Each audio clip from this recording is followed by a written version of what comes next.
आज दूसरे चरण का मतदान पूरे देश भर में चालू है और अब तक का जो रुझान है, लोग भारी संख्या में वोट दे रहे हैं। सबसे पहले तो मैं मतदाताओं को अपील करना चाहूंगा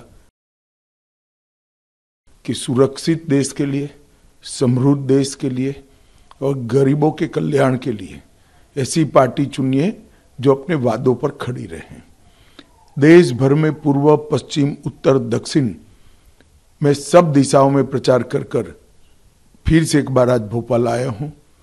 देश भर में मोदी जी को तीसरी बार प्रधानमंत्री बनाने के लिए बहुत बड़ा उत्साह है और हर जगह पे वो प्रदर्शित हो रहा है। कांग्रेस के घोषणा पत्र आने के बाद भारतीय जनता पार्टी के प्रति लोगों का रुझान और बढ़ा है, क्योंकि कांग्रेस ने अपने घोषणा पत्र में अपीसमेंट की उनकी पुरानी आदत को फिर से एक बार रिपीट किया है। कांग्रेस के घोषणा पत्र में पर्सनल लॉ को हम आगे बढ़ाएंगे, ये बात की है। मैं राहुल गांधी जी को पूछना चाहता हूं, पर्सनल लॉ को आप आगे बढ़ाएंगे तो क्या ये देश अब शरिया के आधार पर चलेगा? किस प्रकार का पंथ निरपेक्ष संविधान आप इस देश में चाहते हैं? हमारा संविधान पंथ निरपेक्ष है। देश के कानून धर्म के आधार पर नहीं बन सकते। भारतीय जनता पार्टी ने अपने घोषणा पत्र में स्पष्टता के साथ कहा है, हम यूनिफॉर्म सिविल कोड को लाएंगे।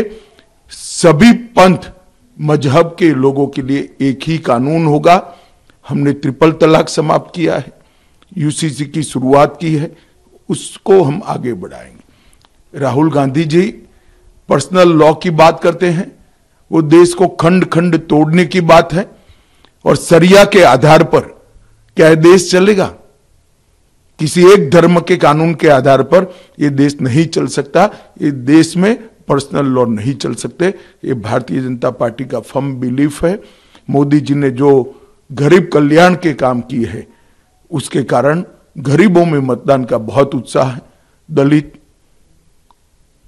आदिवासी, पिछड़ा समाज और गांव के गरीब, सभी वर्ग के गरीब बहुत उत्साह के साथ मोदी जी के लिए वोटिंग कर रहे हैं और मुझे पूरा भरोसा है कि हम तीसरी बार देश के प्रधानमंत्री के रूप में 1 तारीख के बाद नरेंद्र मोदी को देखेंगे।